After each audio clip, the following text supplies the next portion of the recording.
Hallelujah. Let Lord Jesus Christ shine forth. Good morning, good afternoon, good evening, wherever you are joining us.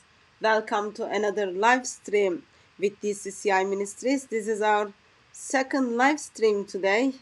You might be thinking I've got nothing else to do, but all I am trying to live my life in exile. And tonight we do have Dr. J. Smith with us. We will go through quick reflection on his debate with, I think David Wood doctor as well, with David Wood on did Muhammad exist? But before I kind of say hi to him, and those of you who are in the chat, thank you very much for being available and joining us. For us to have healthy conversation and healthy discussion, please do not share individuals' personal details. Please do not abuse and harass my chat. That means do not copy and paste the same message again and again within 1 minute. And also please don't be here in the intention of changing the topic. So we will be talking about did Muhammad, so-called Prophet of Islam, existed, and Jay Smith is going to help us to think through. I did ask him to join us because I sacrificed my beauty sleep last weekend and watched his debate with David Wood, and I saw how David Wood demolished Jay Smith's arguments. Therefore, I wanted to give him chance for him to resurrect again. But let me just put something serious. David Wood and Jay Smith had a debate on did Muhammad, Prophet of Islam, existed or not. Doesn't matter which side did well or doesn't matter which side had good arguments. Bottom line for me as a Christian who does the work of evangelist, both sides, which side like we pick, both sides destroy Islam. David Wood points out that Muhammad is really bad and dangerous man and false prophet. Jay Smith points out actually he wasn't really existed at all, and both sides points out Muslim people need Lord Jesus Christ. For them to have eternal life, for them to have fellowship with our triune God, they need to give up Islam and come to Lord Jesus Christ, accept him as the eternal Son of God, and by believing in him, they will have life. But since I did ask Jay Smith to come and resurrect his destruction, I don't know what would you say that to Jay. Peace of Christ be with you, brother. How are you? Really good. Thank you for having me on. Do you feel, Jay? Do you feel that David Wood destroyed you? I hope you say that tongue in cheek. Almost everybody on the comments is now basically said that David Wood was destroyed in that debate, and there's a reason why. I mean, we go through it and unpack it. Did people said that? Look at the That's comments. not good at all. I don't do comments, Jay. You need to see how people reacted to that debate. And really, what's going on here? Let me just unpack it for you, Hatun. I can see that you're disillusioned like David Wood because you absolutely have to have Muhammad in the 9th century. No. I watched the debate, Jay. I watched the debate, and I noticed that how it's been expressed that your argument has holes in it. All right, where are the holes? Tell me right now. Oh, well, I'll let you to make your case first. I want to hear your holes. Well, first of all, about the Haran. Haran is a huge hole when it comes to Mecca. But there are lots of other things. So for me, let's just take it on board real quickly.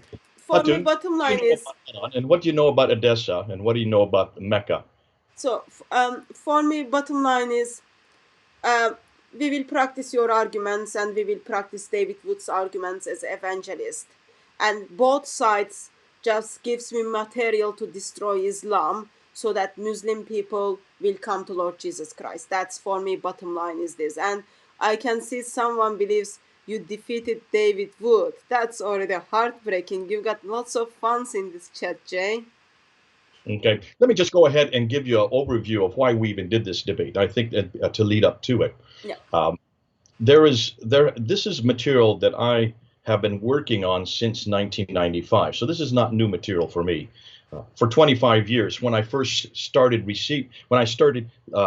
when I sat under Dr. Gerald Hotting's tutelage in his class, and I first was introduced to the difficulties with the 7th century, the fact that there's just nothing at all from the 7th century to support a man named Muhammad, or to support a city called Mecca, or to support a caliphate of Abu Bakr, Umar, Uthman, and Ali. These names just don't exist in the 7th century. We don't find them on any inscription. We can't find them on any documents. We can't find them in any reference material that we can date from that early. They only start to appear in the 8th, and then they come to fruition in the 9th, which is around 200 to 300 years later. So when I started hearing this in 1994, I remember taking this down to Speaker's Corner, Hatun, and introducing this at Speaker's Corner, and the enormous backlash I got then. So I'm used to this kind of backlash, and I'm used to most everybody that comes back and has thrown a argument against it was not the argument that David used. And this is what was puzzling to me. The argument that David used, the principle of embarrassment, is the same argument he used with our good friend Robert Spencer back in 2012. In fact, I was sitting there waiting for him to come up with something new. 8 years later, I thought maybe he had come on something new. And as I was there, I had an empty piece of paper next to me with my pen. You can see I'm waiting to write on it. I didn't write a word on it. Why? Because right next to that paper was another paper of the review of Robert Spencer's debate. And all David Wood did is resurrect his points from that debate 8 years ago. And he just went through category after category of what he thought were embarrassing, which is what he has been doing for 10 years. That's all David Wood does with Muhammad, is he throws out one embarrassing fact after another. It is his whole life is based on embarrassing Muhammad. As I realized, I said, this man has not really been keeping up with the latest information and does not know about the newest evidence. Now, remember, there is a much stronger debate than principle of embarrassment. See if you can think what it is. When he got up there and he started his debate by looking at the camera and saying, Muslims, I'm on your side. I'm actually debating for you. You should be supporting what I'm going to say. You know good and well he was saying that tongue in cheek. I almost burst out laughing when I heard him say that, because I assumed that he would be arguing for the Muslims. There is no Muslim in the world that would argue for principle of embarrassment, for one obvious reason. Not only do they not agree with it, they don't see these facts as embarrassing. The vast majority of Muslims that I've come across, of the 10 different categories that he used, only 2 of them could be embarrassing. The other 8 can all be explained, as Robert Spencer did so efficiently back in 2012. As I repeated, and I just used Robert Spencer's criteria. David didn't really engage with those 8. The other 3 that he talked about, being covered with sperm, sucking somebody's thumb. Look at, come and stop and think about it. Being covering with someone's sperm actually aggrandizes him. These actually are in the same category of showing the virility of the man. But as a Christian and as somebody from the 21st century looking at that, of course that's troubling. Of course that's embarrassing. Thank God we don't have these kind of stories for Jesus. But we do have stories for Jesus that are embarrassing. Look at the Gnostic accounts. In fact, look at the infancy gospel of Thomas, written in 185 AD. Look at the Jesus that's in that account. That Jesus is full of embarrassment, and it's mostly about his childhood. He not only takes revenge on people, he blinds people, he cripples people, and he kills people. Now, that's the Gnostic view of Jesus. Those are about 200 years later. They're about the same time that Ibn Hisham is writing his account of Muhammad. So you want to do like with like, then I would suggest David go to the Gnostic accounts of Jesus and show how embarrassing those are. Why is it the church never accepted them? Why did they not accept them? The Gnostics accepted him. The Gnostics believed Jesus was this kind of character. Why did the church not accept it? Because they already knew who Jesus was from the first century.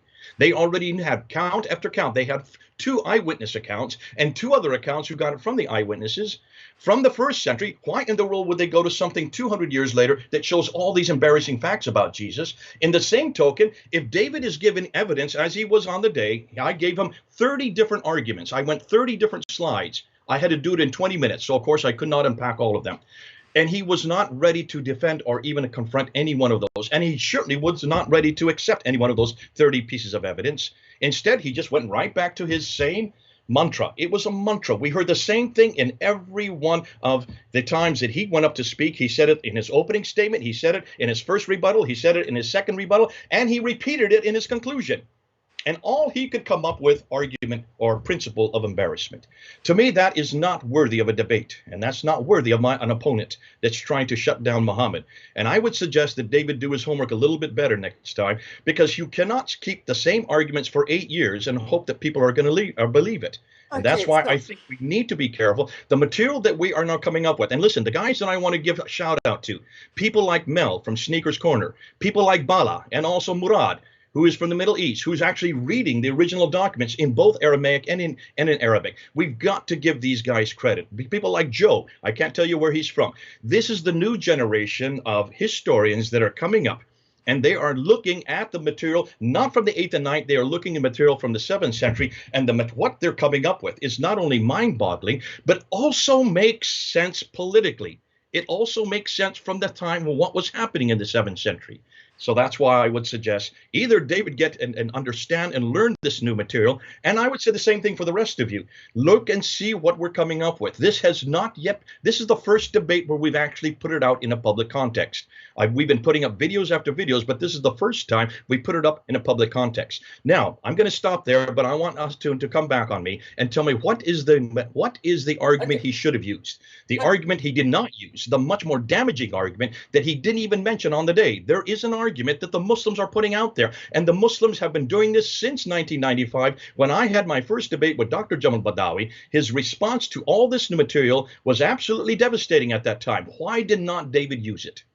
Okay, let me just clarify something that none of us gets any confused.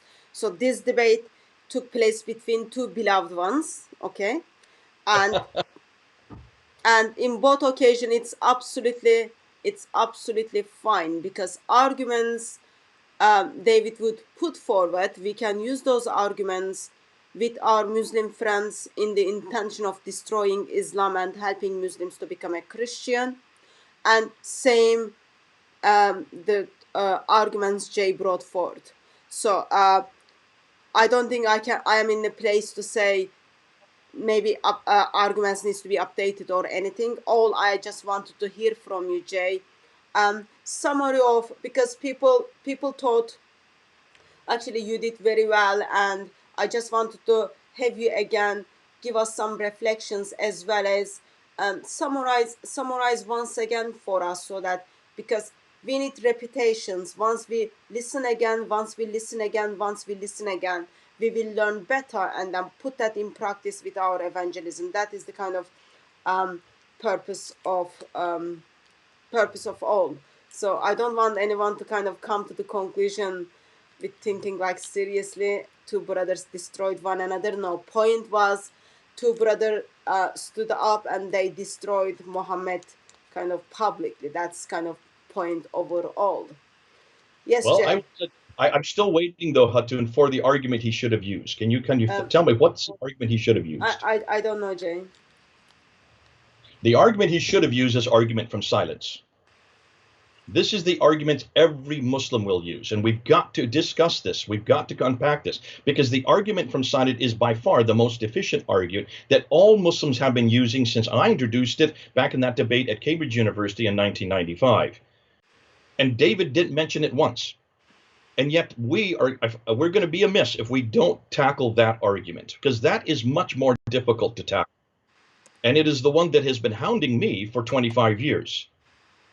The argument principle of embarrassment is nothing more than saying, let me continue with my ministry, let me continue to knock Muhammad down. It's not a valid argument, because not only is it a late argument, but because much of the material that he used as examples are not really embarrassing. They are not embarrassing, not to a Muslim from the 9th century, not to a person from that part of the world at that time. They are only embarrassing for those of us who are Christian, who do see these as something that is not respectable and not worthy of a man of God, to say nothing of the prophet of God, to say nothing the seal of all prophets. But the argument from silence, I think, is the most difficult one for us to answer. And I think this is the one that we really need to tackle, Hatun. And let me do that right now, because I'll show you how you can flip that on its head. When I did this debate in 1995, there at Cambridge University, Jamal Badawi was not prepared, just like David was not prepared for these. And I only gave 10 historical problems, all of them which I got from Dr. Patricia Krona. I'd been in her office that week before. I had gone through these. She said, use this, don't use this. Here's a better way to say it. Here's some better sources. And she basically gave me the 10 points that I introduced there in 1995. Jamal Badawi had not heard even one of them. And yet he is the world authority on the Quran at that time in the English language in 1995. The fact that he could not respond to it, the only response he could say is, Jay, who cares? None of this is you cannot support any of these from the 7th century, because there is nothing there in the 7th century. You're only arguing from silence. And evidence of absence is not absence of evidence. You've heard this phrase before. It's the typical phrase we always get. Just because we don't have evidence for Muhammad doesn't mean he didn't exist. Just because we don't have evidence for Mecca doesn't mean it did not exist. Just because we don't have evidence for any manuscript from the time of Uthman or any of these people called Muslims or any religion called Islam doesn't mean they didn't exist. It's just that we haven't found the evidence yet. It will be uncovered in time. Meanwhile, let's go with what we have in the 9th and 10th century, redacted back to the 7th century, and let's assume that they are correct. And that's all that I've been getting, and that's all that I've been fortunate on me. And it's a good argument, and it's a brilliant argument, because it is an argument that Christians have used also for the whole premise of whether we know Abraham exists, or whether we knew Moses existed, and whether we should keep the first 11 chapters of Genesis. It's what I was learning. I was taught in seminary. The argument of silence is a real problem for the Old Testament, especially the book of Genesis and later.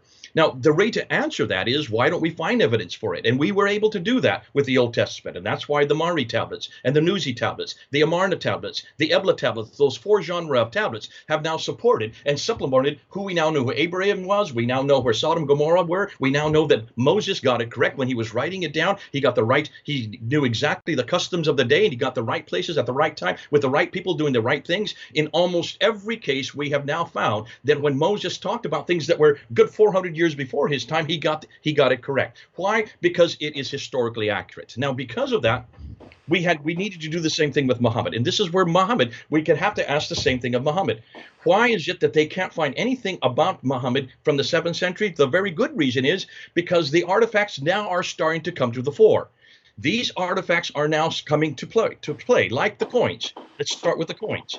Take a look at the coins, and you will see the coins were being minted by these Arabs who were controlling from Libya in the west all the way to Afghanistan in the east. That's a huge swath of land. Let me just put up a map before you. You can see right here. So from this part here all the way to here, that whole swath of land was under their control by the time Muawiyah comes to power in 660. All that orange area and the brown area. That includes Iran, Afghanistan, that includes Syria, Jordan, that includes Lebanon, all of Israel, that includes all of Saudi Arabia, all the way over into Libya, includes Egypt and Libya. All that swath of land was under the control during that period. They were minting coins. The reason you mint coins is not only just for commerce, you also mint coins so that you can announce who you are as the new leader. So Abu Bakr,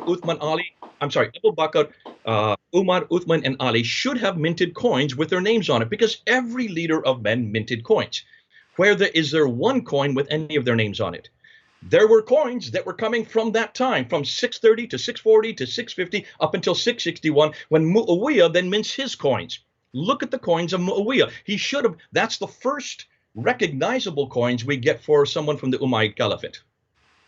Yet, even Muawiyah, as late as 661 up until 680, so now we're talking about 50 years, almost 60 years by the time Muhammad has died, we have coins in the West. They are all Christian. In the East, they are all Zoroastrian.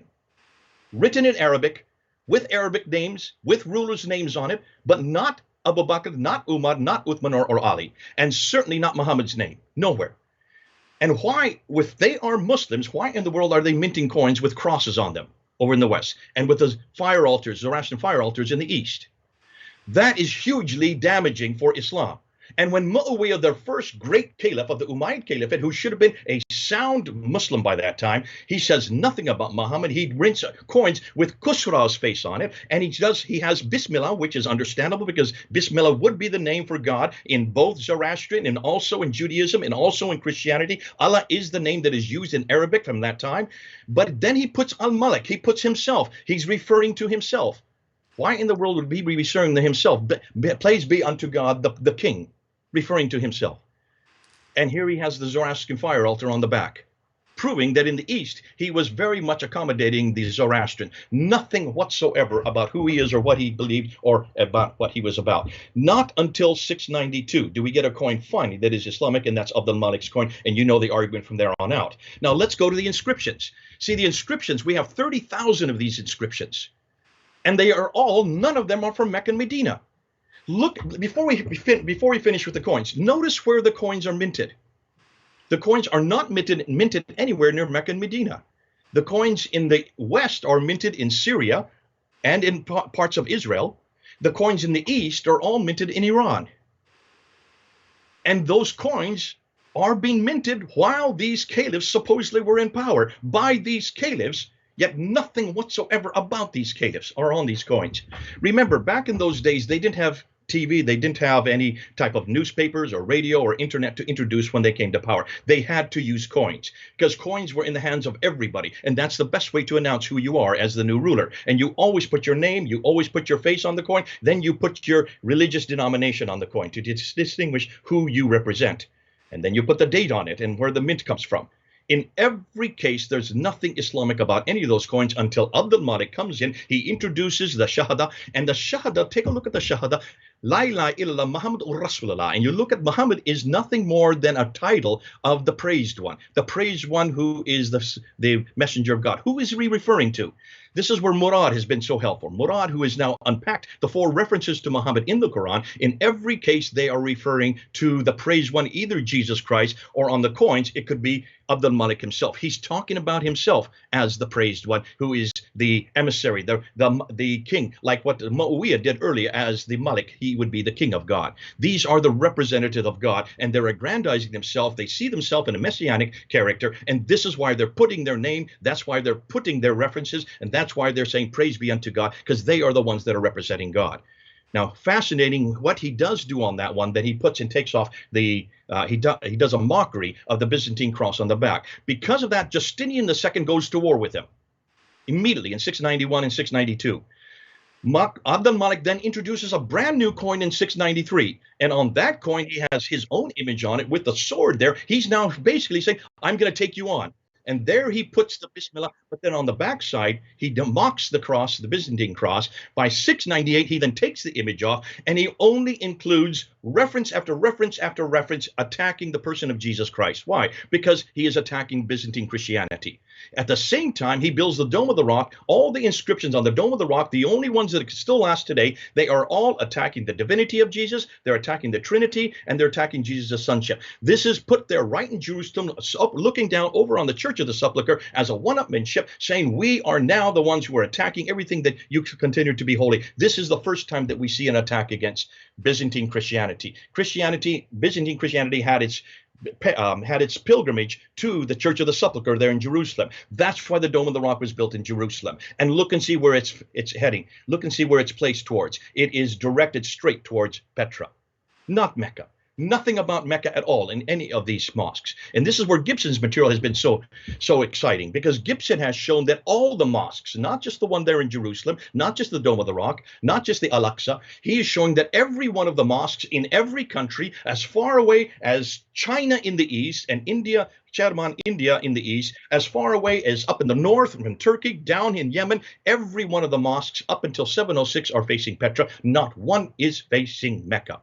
And the first mosque to face Mecca is not till 727, and that's in Banbor in Pakistan, proving that as the Umayyads, who were very much interested in Petra as the sanctuary, do not finally give in, politically speaking, to the Umayyads until 749, which comes about another 10 years later. Once they come to power, then all their mosques are facing Mecca. Why Mecca? Because of what happened with Ibn Zubair. Look and see what Ibn Zubair does. He rebels against Abdul Malik in 687. He's there, governor of Petra. He destroys Petra, destroys the Kaaba, and takes the black stone with him.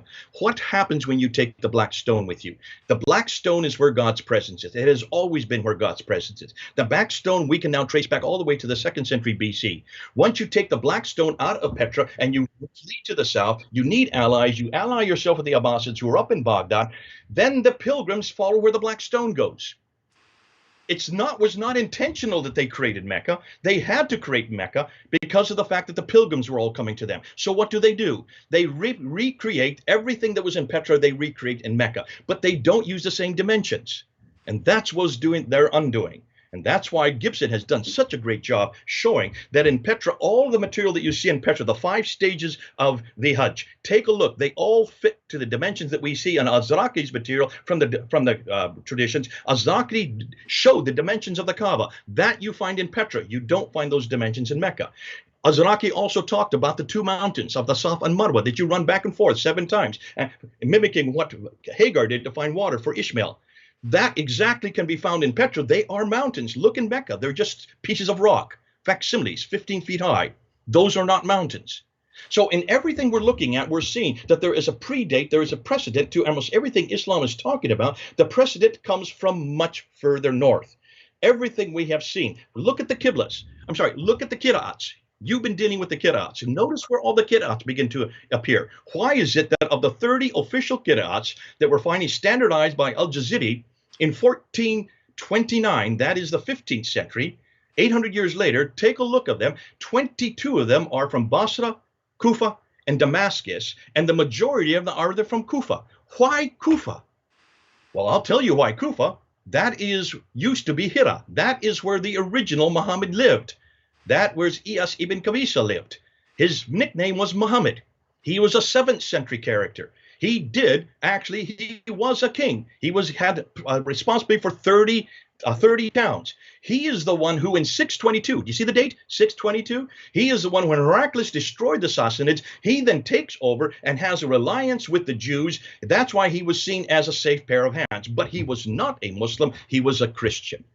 He was a Lakhmid Christian from the Lakhmid dynasty up there in Hira. And that's why 622 became important, because 622 is the date that the Arabs finally got their ascendancy, the Arabs finally got their identity, and they can now create that identity. Now, one last thing, Hatun, before you jump in. The inscriptions are highly damaging to Islam. The inscriptions are probably the best piece of literature we have because they are from the 7th century. I mentioned 30,000 of them. They are now been looked at. Lindstedt is probably the one who's, Ikka Lindstedt, who's done the greatest work on it. Look and see what he has found. He has looked at all the inscriptions from 640 up to 740. And he notices that all the inscriptions, all of them are coming from the north. There are no inscriptions in Mecca and Medina. If this was the center of power, if this was the center of the universe, is this where all the caliphs lived? If this is where Islam was being formed, why are there no inscriptions from down that far south? They are all coming from north, up near Petra. They're coming from up in Damascus. They're coming from what is today Israel, in Lebanon. That's where the inscriptions are coming. They're rock inscriptions. They're written in Arabic. They're written in Quranic Arabic. Look at that. They're written in Quranic Arabic. What am I talking about? I'm talking about the Aleph Maksura. They include the Tar Marbuta. They also include the Aleph. These are what you find in Quranic Arabic today. But that is not Arabic from Mecca, Medina. That is Arabic from Nabatean. It is Nabatean Aramaic. Those endings of words only come out of Nabatean Aramaic, which comes out of Petra, which is up in Jordan, 600 miles further north. What would they use, or what should have been used, or if Muhammad did live at the time of the beginning of the 7th century, what Arabic would he have used? He would have used Sabbaic Arabic from the Yemen. Sabbaic Arabic does have the 5 dots and does have the 3 vowels. Had he used that Arabic, we would have not had any Qira'ats. Your whole argument would not have even been any, your whole argument with your Kiddush and your holes in your narrative would not even, would be superfluous, because they would have not had any of these differences. They would have not had any problems with where you put the dots or you put the vowels, because they would have been written with the dots and vowels already in place, proving that the Quran was not written in Mecca and Medina. It was written up near Petra. And it was using Nabati and Sebek that did not have dots, did not have vowels. That's why at the end of the 7th century, going into the 8th century, they then had to impose those dots and vowels. But that was not imposed down in Mecca. That was not imposed down in Medina. That was all coming from Kufa. That's why all the Qira'ats are from Kufa. Can you understand why the majority of the Qira'ats, of the 30, 22 of them, of the 30, are from that part of the world? Because that's where the Arabic comes from, that's where that Quranic Arabic comes from, and that's where the dots and vowels were then being manipulated and traced, and all the variants are coming up. We know as many as 700 different Qurans existed by the time that finally Al-Jaziri puts it down. Well, he's not the only one. You have Shabati in 1192, and you also, before that, Ibn Mujahid in 936. So those are the three that actually canonized the 30 Qurans. 936, 1192, and 1429. Look at the dates. These are all hundreds of years, 500, 800 years after Muhammad. And these men who did all this canonization, these Qurans from which they were choosing from, are all from the north. They are not anywhere near the south. They are nowhere near Mecca and Medina. Okay? Does that help you? Have you got anything else? I got a lot more if you want to keep going. That's just 5 of 30 slides that I have on this material. But those are probably the best ones to get the word out. Now let me get back to this argument from silence. What have I just done right now in the last 10 minutes? I have given you piece after piece after piece of evidence from the 7th century, have I not? The rock inscriptions. Prior to 690, there is no reference on any of the rock inscriptions up in the north. There's no evidence for anybody named Muhammad. There's no reference to any religion called Islam, no reference to any people called Muslims, no reference to any place called Mecca, and no reference to any Quranic material on these inscriptions. These are the earliest material that we have from the 7th century. That is evidence. No longer are we arguing from silence. That destroys that argument from silence. So when does Muhammad, as a man, as a person, when does he start to get introduced on the rock inscriptions? Not till 730. 730, that's 100 years after Muhammad, that he finally gets introduced as a person who is a prophet, who then has all these what we call these 5 pillars. The 5 pillars that we now see today get introduced at that time. So then the question needs to be asked, if I am arguing from silence, like everybody suggests that I have been doing, like we've been doing, they've been saying that for, since 1995, no longer are we arguing from silence, because we now have the coins to support us. We now have the Qiblas to support us. We now have the rock inscriptions to support us. We now have also the Arabic, the Nabatean Arabic to support us. We are, in fact, my question to Muslims is, we are the ones that no longer are arguing from silence. You are arguing from silence, because you cannot support one thing about your Muhammad in the 9th century. How many times in the debate did I turn to David and say, you have not dealt with this evidence? I'm looking for one reference on one coin, on one inscription, one reference to this man named Muhammad from the 7th century. Did you notice he was not able to answer one of those? In the entire debate of an hour, an hour and 50 minutes or whatever it was, he was not able to come up with one piece of evidence. Now listen, Muslims have tried. And that's why they've gone to the Ashtnami letter. That's why they've gone to the Doctrine of Iacobi. That's why they have gone to the Dome of the Rock. That's why they have gone to the 4 references to Muhammad in the Quran. These are all attempts to show that Muhammad had existed. That's why they've gone to the Constitution of Medina. I debunked every one of those in the debate. Those are easy to debunk. Not one of them's from the 7th century. Some of them don't even appear till the 16th century. So everything that Muslims have tried to come up with to try to find Muhammad in the 7th century, we have pretty much destroyed. And it's all happened in this year, in 2020. That's why this is just the first of many debates we're going to have. And I'm sorry for Muslims. Listen, you're right, Hatun. Doesn't matter whether or not David or I win that debate, Muhammad loses. But I think we need to start being honest as Christians. We need to start saying that if Muhammad did not even exist in the 7th century, and all these stories were created, listen, those stories did not come overnight. They came over a period of 200 to 300 years. It took them 200 to 240 years just to get his biography out there and to get his sayings out there. over 240 years, these stories were being bandied back and forth. They were being they were being attacked, and they were being revised and revised and revised. And that's why most Muslims want us to go back to Ibn Ishaq. They want us to go back to this guy here, Ibn Ishaq. And that's why even the Westerners are putting Ibn Ishaq's name on it. Even the Westerners are putting Ibn Ishaq's name. But this is not Ibn Ishaq's biography. This has nothing to do with Ibn Ishaq. We have nothing from Ibn Ishaq. This is 765. It looks like he did write a biography, but there's an awful lot of it that the Abbasids did not like about that biography. And that's why they had to rewrite it in 70 years later, from 765 all the way up to 833. Finally, Ibn Hisham has to write the new biography, and that's what we have in our hands today. If indeed this is from Ibn Hisham, we don't have the earliest manuscripts. So you can see from that 70-year period, there was an awful lot of manipulation going on. Take a look at Al-Bukhari.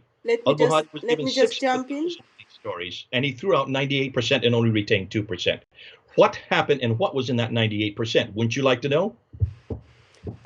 It will be good to know, but let me just jump in and bring up some questions, Jay, if that's okay with you. So I think first I have to apologize for the first question because it really doesn't have any brain behind it, but let me bring it up. First question is, of course Muhammad was existed because his grave is in Medina, Jay.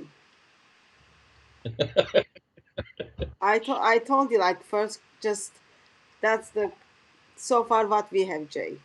So while you are claiming there is no historical record of Muhammad, and then you are bringing coins and the writings and the direction of the Qibla, all those kind of things, we get to hear from Muslims that yes, Muhammad was existed because there is a grave in Medina. Okay.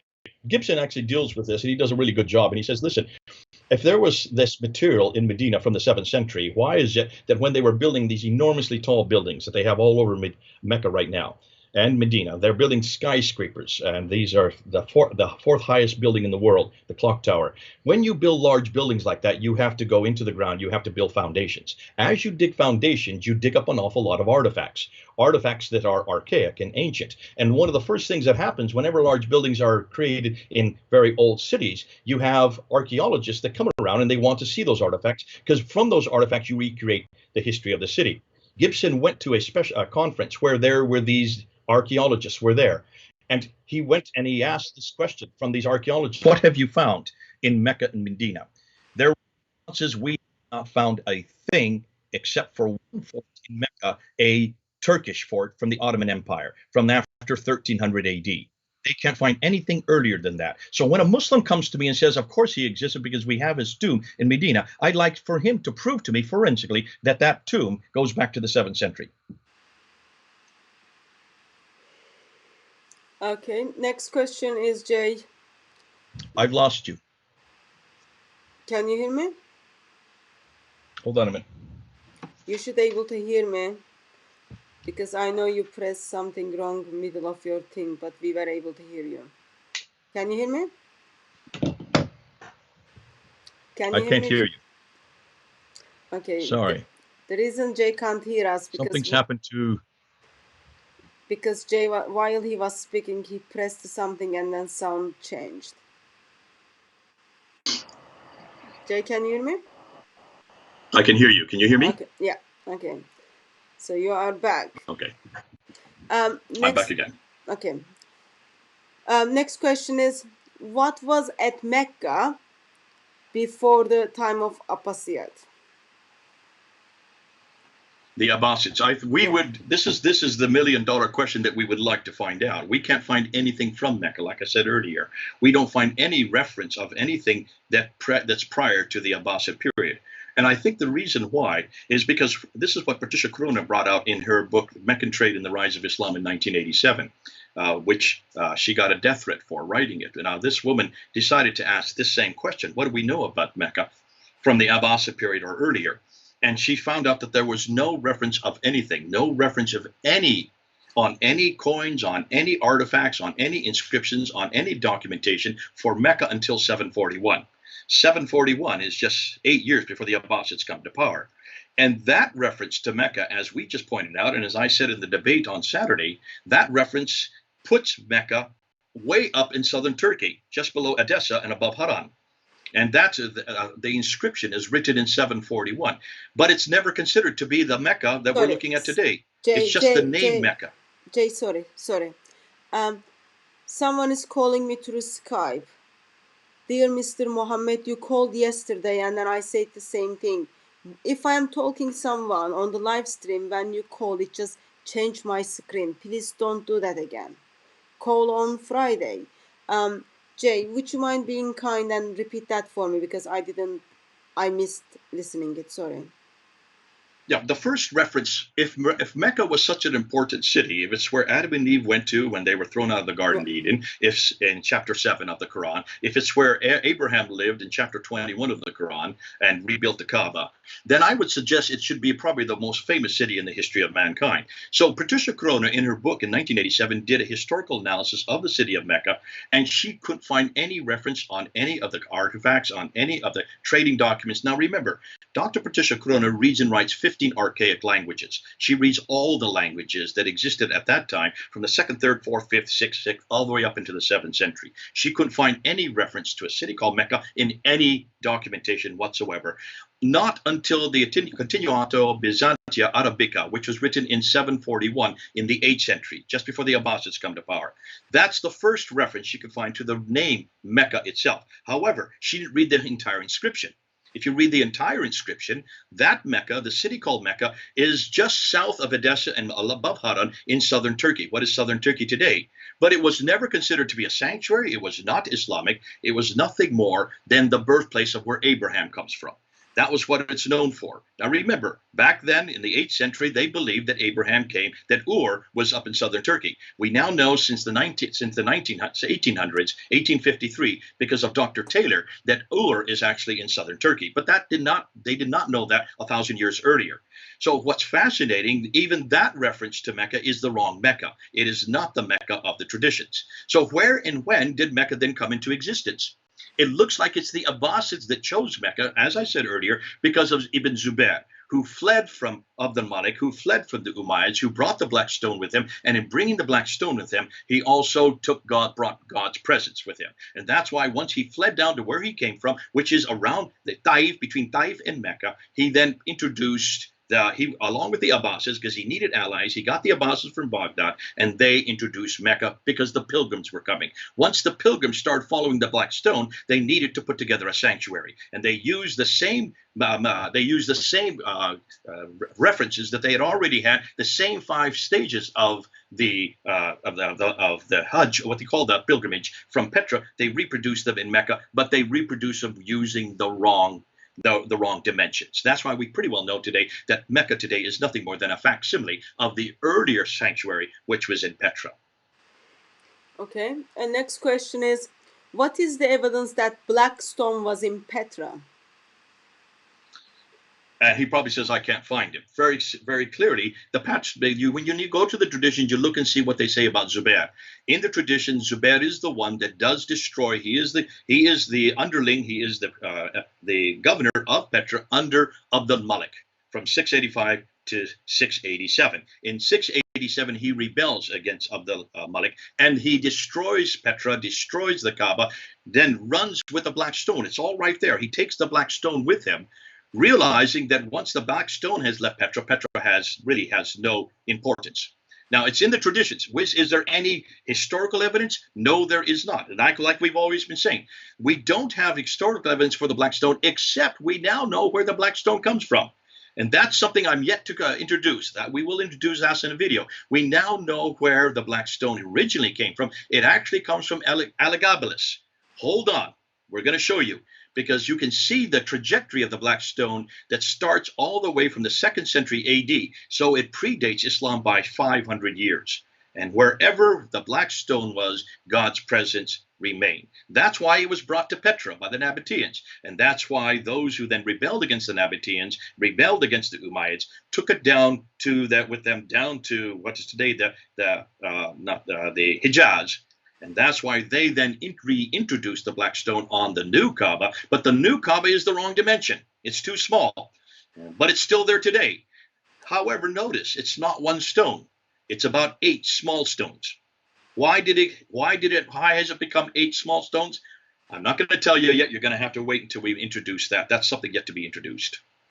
Thank you for that. Next question is, how was Kaaba become Muslim worship place if Muhammad didn't exist? No, the Kaaba, listen, there are many Kaabas. And this is where Hitti, if you look at Hitti's material, he describes, and this is something Tom Holland brought up too. If you look at Tom Holland's book that he came out in 2012, In the Shadow of the Sword, he mentions about that almost every major oasis had Kaabas.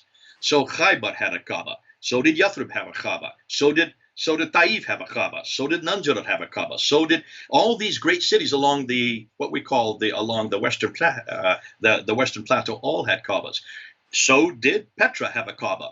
Every major city had a Kaaba because that was where they used to be temples. These were Nabatean temples. And remember, the Kaaba is nothing more than a place where the Musaf al-Sharif, it's known as the Musaf al-Sharif in Arabic. And the Musaf al-Sharif is a place where you bow, or where you bow to, the holy place, the forbidden place where you bow to. So that was well known within the Nabatean era. And therefore the Kaaba, because every major city had a Kaaba, they were all vying for, not for in competition, it was what you would go to, is where you would go to play your allegiance of the existing gods from that city, and then pay your tribute, and then also basically pay your fee for remaining in that city before you moved on to the next city if you were a trader. So this was quite normal. Kaabas, there's the one in Petra, however, is the right dimension. The Kaaba that was there is the right dimension, according to Azraqi, for what we see in the traditions concerning the Kaaba. What is really rather ironic is the one in Mecca is the wrong dimension. It's too small. Okay, thank you for that. What is the first manuscripts of the Quran revealed at which date? I'm not going to tell you. That's yet to come. We're not going to get into that in this talk. This is not about manuscript evidence. We're all going to unpack every one of those manuscripts. We now have people who are doing PhD theses on almost every one of the major manuscripts. They are now coming up with dates that are not the same dates that you have heard up to date. You notice I'm saying date over and over again. Hold on. Stay tuned. We'll get to those manuscripts, and we're going to show you it's not what you think.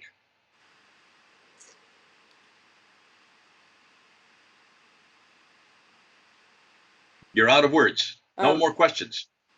No, because someone is just like buzzing through Skype and it's changing my screen to find the questions. Okay. Please stop calling people, like seriously. Okay, the question is okay, here's a question. I'm looking at it right here. Here's a good question by Daniel M. And he's saying, if Muhammad was fictional and made up by people, why did they also fabricate and make up miracles and actual prophetic authority for Muhammad? They actually did. Take a look at the traditions and see the miracles that they attribute to him. There's lots of miracles attributed to him. But one of the reasons, and here's what I want to ask, why did David take those miracles that are attributed to Muhammad and say that they are also authentic? Because there's miracles of him splitting the moon. There's miracles of him cursing the ground so the body cannot be buried there.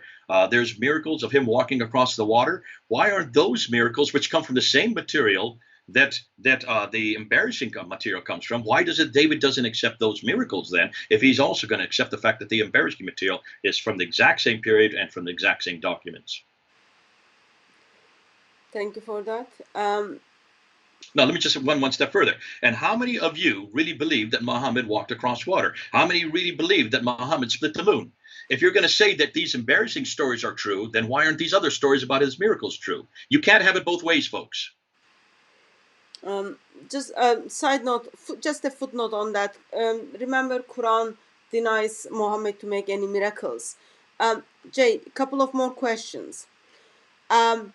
Is there evidence? Can I come back on that real quickly?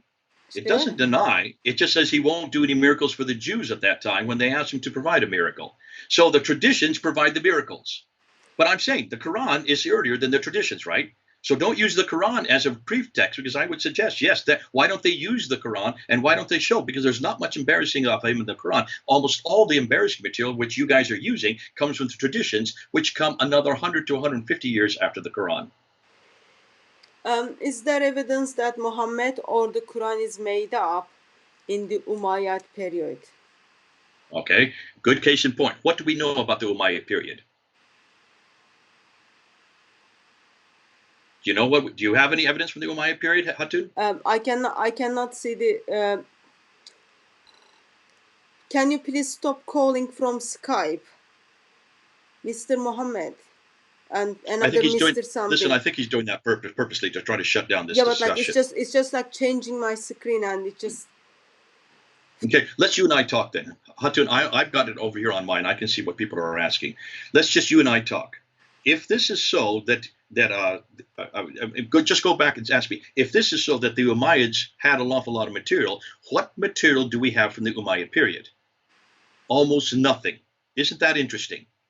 Everything we have, everything you're dependent on, everything David and everybody else is dependent on is from the Abbasid period. It only begins to be introduced in 833, 840, 833, 835, 870, 875, up until 923. That's the 9th and 10th century. So the question remains, why is it that when we are so surprised when al-Buhari is given 600,000 of these akhbar, which I would suggest are Umayyad, and he takes and he destroys 98% and only retains 7,397. The other 98% that he did not accept, I would suggest, is from the Umayyad period. We don't have that today for one very good reason, because it's been destroyed by the Abbasids, who have a completely different narrative. And their narrative did not agree with the Umayyads, and that's why what we are now finding with the coins and with the inscriptions and also with the Qiblas, that is from the Umayyad period. That is from the 7th century. Can you then understand why we're making our point?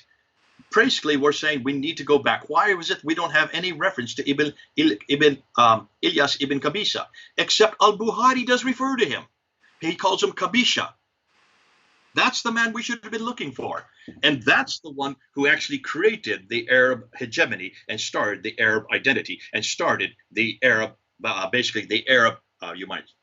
not an empire, because the empire did not really begin until Muawiyah finally capitalized on it and created it in 661.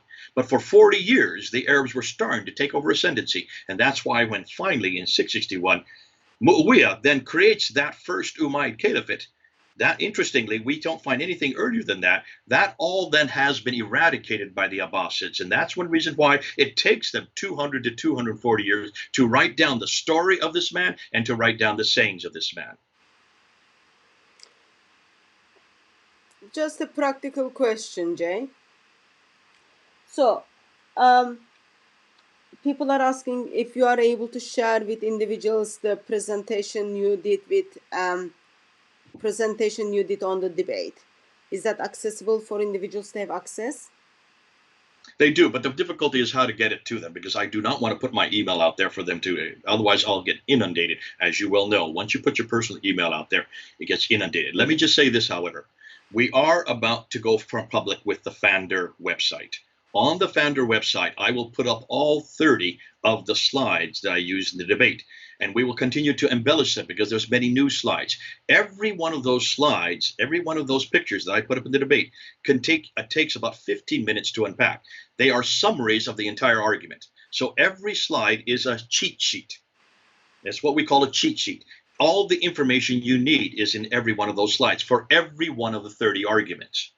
That we will put up on Fander. It'll take about 2 or 3 more weeks yet before we have it. And I want people to use it. Feel free to undownload any of that. Once you can download it, laminate it, and then start introducing it with your Muslim friends. They need to see it. Others need to see it, because we need to shut down this idea that there was ever a Muhammad, or there ever was a Quran, or there ever was an Islam, or there ever was a place called Mecca in the 7th century. That did not exist. Not that early and not that far south. Up north, it was beginning to exist, but it did not come together by one man receiving a revelation from God. It came from political exigency as different groups were confronting each other politically, and how they, from one dynasty to another, and finally the dynasty that won out, then created the Muhammad that we have today. But it wasn't that they created ex nihilo. They use existing stories, they use existing data, and they use existing archaeological evidence to then support what they then know as what we now know today as Islam. See, what everybody else is telling me, and what you are all telling me, is that this great religion, with all its rules, regulations, and all its sophistication, came together in a 22-year period, from 610 to 632. Absolutely not. I don't know of any other empire this great, with this many rules and regulations, with this much sophistication and theological precepts, to have been created in just 22 years. What I'm saying is it did not happen in 22 years. It happened in 200 to 240 years, and possibly even 300 years. That makes sense. And it makes sense out of really two great empires that were fighting for ascendancy, and in contradistinction to an even greater empire, the Byzantine Christian Empire in the north. And that's why almost all the debates, all the theology is against the Christian Byzantine, because they are their greatest threat. That would make sense in the political environment that we now see Islam emerging.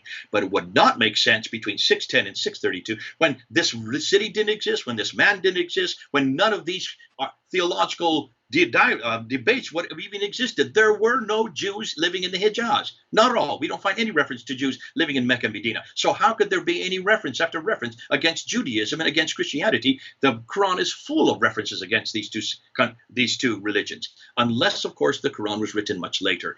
Up in Kufa, much further north, where you have the seminaries, where you have both the Christian and the Jewish seminaries there in Kufa.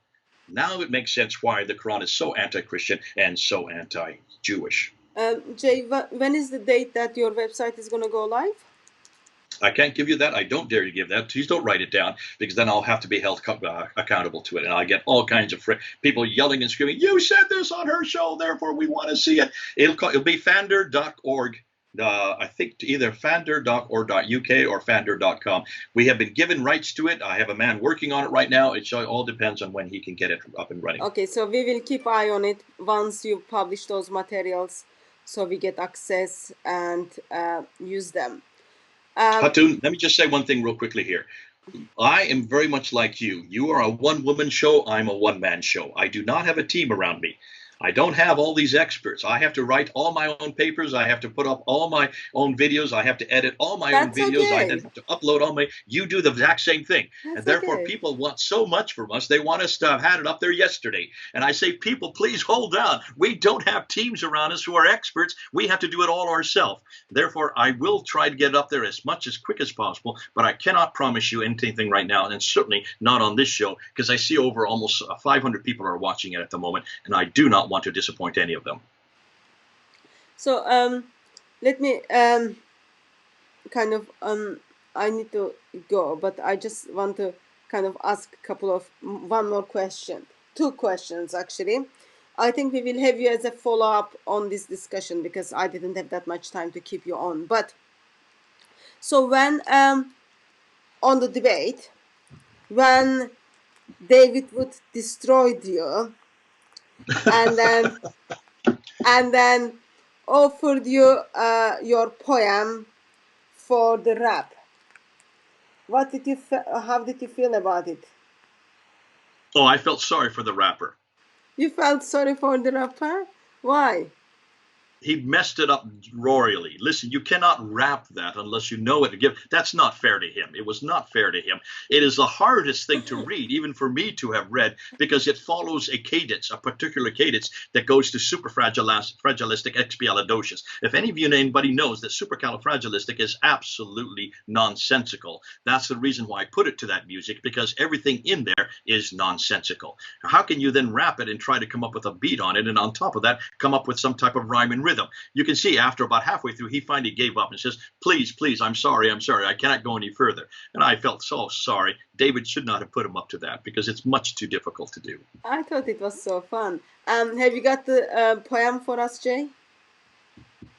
Do I have it with me? Yeah. Would you like to kind of finish with that one? Well, could you give me about 2 minutes while I go get it? Because I don't see it here. It's somewhere. It's in my bags. I haven't even unpacked it yet. Yeah. So if you can give me 2 minutes, I'll be right back. Okay, I'm counting. Oh, wait, I do have it here. Okay, I stopped counting then. No, just wait. Let me get it up. You keep talking while I unpack it, and then I'll have it in front of it. So people. While Jay finds the poem, let me just summarize once again. Debate which took place between Jay Smith and David Wood was helpful for us as a Christians who actually do the work of evangelist, in the intention, if we are using David Wood's argument, Islam is getting destroyed. If we are using Jay Smith's argument, Islam is getting destroyed in both sides. So And it is important that both arguments are being practiced. Both arguments are being practiced because it is wherever it stands, it still takes Muslims to hell. And eternal Son of God, Lord Jesus Christ, build a bridge, not with Islam, but for people, so that those people whom he died for can walk through that bridge. Therefore, if you are not satisfied with the both sides presentation or with any side's presentation, I am sure we can make it accessible for you to bring up your questions and then learn the arguments and then practice it and then see what is the comeback from Muslims, and then arguments can develop and become better if there are any holes in it. Yes, have you got the poem ready, Jane? I've got it right here. Okay, now remember, this poem summarizes everything I said for the debate. So all 30 ideas are in this poem. That's why I put it together. I did it first on your show a few weeks ago, Hatun, and then I've added 5 new verses to really confront David. Okay, maybe we don't need that part. Let's go with the one you shared in my live stream. Okay, let's do it together. Here we go. We all know well Muhammad's name. He's been around a while. He lived in Mecca, so we're told, his prophethood's on file. Yet no one saw him face to face, nor heard him speak a word. And all we know is centuries old, and that's downright absurd. Hisham, who wrote his story down, lived 2 centuries too late. Buhari, who wrote what he said, lived at a later date.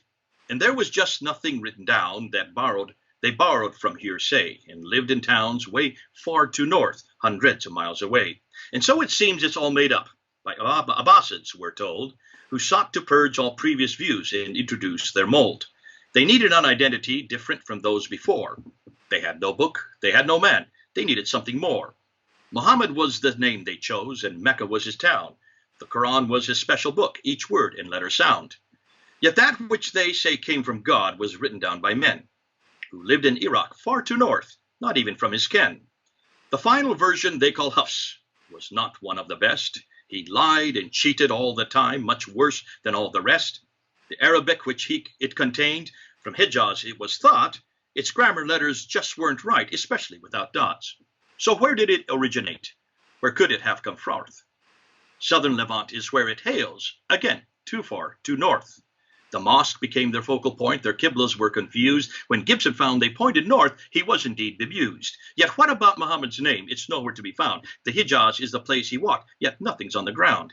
The rock inscriptions are all blank. You'd think they'd say much more. Of him, we cannot find a trace. He's really just folklore. The coins are equally opaque. Of him, there's not a peep. Perhaps they went on holiday or maybe fell asleep.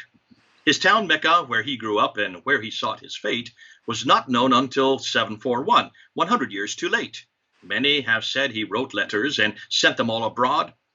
The Ashtanami is one case, but it has proved a fraud. The Medinan Constitution supposedly is true, but it makes too many mistakes. Its truths are all too few. The Doctrina Iokobi is also claimed as true, but their own man was in Jerusalem, turns out to be a Jew. Muhammad did not really live. His story is a lie. No one can find him anywhere, no matter how they try. Without Muhammad, Islam dies. It flits and floats away. Since we now know he didn't exist, Islam has had its day. Thank you very much for that, Jay. You want me to do the other 5 strophes for David? No, it's fine. Is that poem has a copyright or something? No, you can have it. Okay. I made it for you, Hatun. It was for your week where you were taking on Muhammad. So this is really your poem. It's my gift to you. That was Muhammad's birthday present, and it is, since he wasn't existed, I think we can share between us. You can have it. You can use it. Just don't abuse it. Thank you. Thank you very much for joining us and helping us to rethink whether Muhammad was existed or not. I think we will have you as a follow-up so that people will learn the arguments and then they put in the practice and then see how the groundwork takes place. And also, Hatun, can I just say one thing real quickly? Yeah. For those of you, please go on Mel Sneakers Corner. Go to Sneakers Corner YouTube site. Look and see what he and Murad and Bala and also Joe, those four guys, look what they're coming up with. They're now putting forth and are putting down 20 years of research. This is not something that's overnight. This is all well researched, and everything they are saying, they support and they source in history. Okay, John, I want to give that shout out for them because they are amazing guys, and I'm working with them, and I feel privileged to be on their team. Good. And it is amazing that in the body of Christ, we all have different gifts, and good thing is we want to be faithful and use the gifts Lord is giving to us. And beloved ones, thank you very much for joining us on the late live stream. May crucified and risen Lord silent you with his love. And dear Muslim friends, rethink who you worship, who you follow, who you want to obey. And our prayers is that you will worship not Muhammad, you not obey not Muhammad, but come to eternal Son of God, Lord Jesus Christ, because by believing in him, only you will have eternal life. God bless you all, and we will see you tomorrow. Jay, thank you very much for joining us. Thank you.